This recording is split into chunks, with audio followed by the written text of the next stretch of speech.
पीले दांत वाली बहू। रंजना कभी ब्रश नहीं करती थी। उसे कितनी बार उसके माँ बाप ने डांटा, लेकिन उसका कोई असर उस पर होता ही नहीं था, जिस कारण से उसके दांत पीले पीले हो जाते हैं। शादी के बाद।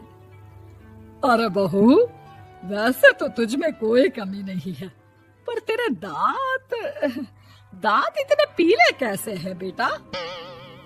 कैसे मतलब? कोई सर्जरी थोड़ी ना कराई है। वो तो क्या नाम, मैं ब्रश नहीं करती थी तो पीले हो गए। अब क्या करूं? आप कहें तो लाल करवा लूं या फिर काले? यार ये क्या है, क्यों माँ से लड़ रही हो? लड़ रही हूँ?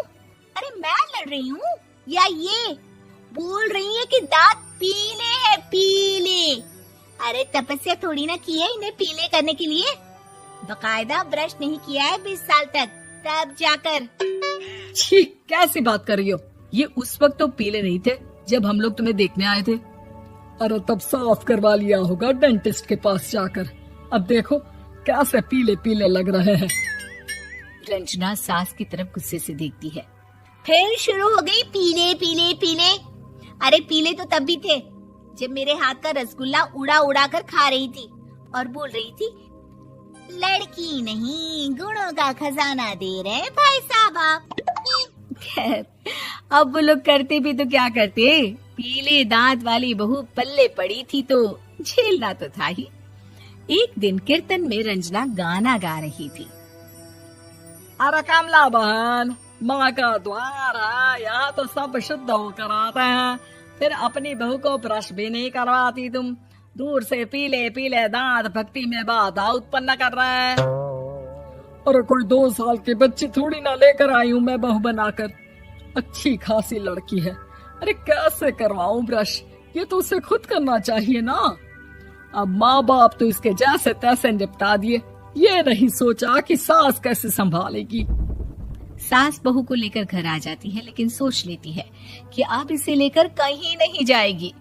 अगले रोज बहू कहती है, अरे क्या हो गया, मंदिर नहीं जाना क्या? कीर्तन का वक्त हो रहा है। मेरी मधुर वाणी से कान्हा जी जागते हैं और सोते हैं। आप तो जानती है ना उनकी भक्ति में कितना मन लगता है मेरा। वो क्या है ना, तबीयत ठीक नहीं लग रही है मेरी, आराम करूंगी मैं। तबीयत ठीक नहीं लग रही? अभी तो मिथुन के गाने पर नाच रही थी आप, और अब बोल रही है कि तबीयत ठीक नहीं लग रही। अरे भक्ति में मन लगा लो सासू माँ, ऊपर जाना है, क्या मुंह दिखाओगी आप? हाँ? सास को बहू की बात पर गुस्सा आ जाता है। मैं क्या मुंह दिखाऊंगी, इसकी चिंता तो ना कर, समझी? अपने मुंह की चिंता कर, जो ये पीले पीले दांत लेकर हर जगह पहुंच जाती है। पता है लोग कितना मजाक बनाते हैं। ना जी ना, मैं नहीं जाना कहीं तेरे साथ। तो ये बात है। कोई ना, मत जाओ, मैं अपने कमरे में ही बैठकर भक्ति कर लूंगी। ऊपर वाला दांत थोड़ी ना देखता है, मन देखता है, भावना देखता है। और अरे बस बस, तू सब कुछ दिखा, बस ये सफेद चमकदार दांत ना दिखाना किसी को, है? जा यहाँ से। बहू को सास की बात का कोई फर्क नहीं पड़ता, वो तो जैसी थी वैसी ही रह जाती है। सुबह नहाकर किचन में खाना बनाना, फिर खाना खाना, कीर्तन भजन करना और सो जाना। एक दिन, माँ जी मैं सहेली के घर जा रही हूँ, शाम को लेट आऊंगी। हाँ हाँ तो जाना, मैंने कौन सा तेरी आरती करनी है घर पर बैठकर। रंजना सहेली के घर जाती है, जहाँ वो पार्टी में जाने की तैयारी कर रही होती है। अरे शिखा, कहाँ जाने की तैयारी कर रही है? मैं गलत वक्त पर आ गई क्या? अरे नहीं यार, उल्टा सही वक्त पर आ गया। मैंने ये साड़ी और ज्वेलरी निकाली है यार, शाम को इनके ऑफिस की एक पार्टी में जाना है। बताना कैसा लग रहा है ये सब? नहीं यार, इस ड्रेस के साथ तो वो वाली ज्वेलरी अच्छी लगेगी। हाँ हाँ सही बोल रही है, मैंने ध्यान ही नहीं दिया। वैसे तो हमेशा से मस्त फैशन सेंस रखती है। तो बड़ा जाती होगी ना पति के साथ पार्टी में। रंजना कुछ नहीं बोलती, बस सोचती है कि यार काश ये बात सही हो जाती, पर मैं क्यों नहीं जाती पार्टी में? क्या इन लोगों की कोई पार्टी होती नहीं होगी? रंजना घर आती है और रात में पति से सवाल करती है, एक बात बताइए, आप मुझे किसी पार्टी में क्यों नहीं ले जाते? क्या आपके यहाँ ऑफिस में पार्टी नहीं होती? पति बेचारा क्या कहता कि दांत पीले हैं तुम्हारे इसलिए। अरे कोई पार्टी होती नहीं हम लोगों के ऑफिस में, तो कहाँ से लेकर जाऊं? और मार्केट, मॉल, कहीं वीकेंड घूमना, कहीं तो। अरे यार, सारे हफ्ते में एक छुट्टी मिलती है, तो सोचता हूँ कि आराम ही कर लूं। क्यों? रंजना मन मार के रह जाती है। पहले कभी सास के साथ मंदिर जाया करती थी, लेकिन वो भी सास ने ले जाना बंद कर दिया। घर बैठी बैठी रंजना बोर हो जाती है। तभी उसे आइडिया आता है और वो मायके जाने का सोचती है। सासू माँ, 2 दिनों के लिए मम्मी के घर जा रही हूँ। अच्छा ठीक है, आराम से जा। और हाँ, माँ से कुछ अच्छी आदत सीख कर आना कि कैसे शरीर के हर भाग की तरह दांतों की सफाई भी जरूरी होती है, समझी? शुरू हो गई ना आप। वो लोग आपकी तरह नहीं है कि छोटी छोटी बात का बतंगड़ बना दे।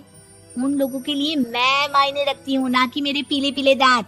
रंजना माँ को बिना बताए उन लोगों को सरप्राइज देती है, लेकिन जैसे ही वो दरवाजे पर पहुंचती है, अंदर देखती है कि घर वाले कहीं जा रहे होते हैं। अब माँ, काश रंजना दीदी के दांतों वाली प्रॉब्लम नहीं होती, तो वो भी हम लोगों के साथ चलती ना बुआ जी की बेटी की शादी में।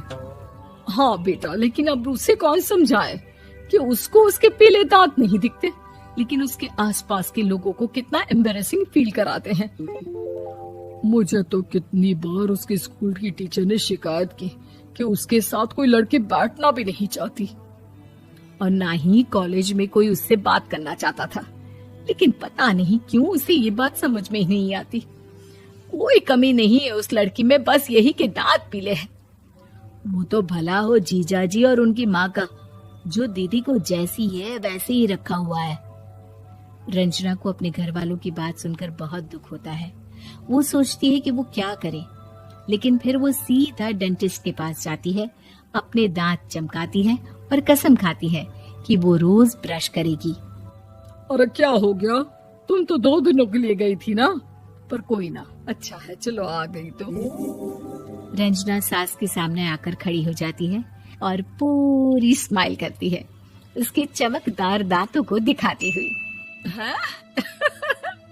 चले मंदिर। माँ, मुझे माफ कर दीजिए, मैंने आप लोगों को बहुत एम्बैरेसिंग फील करवाया। मैं आज से रोज ब्रश करूंगी।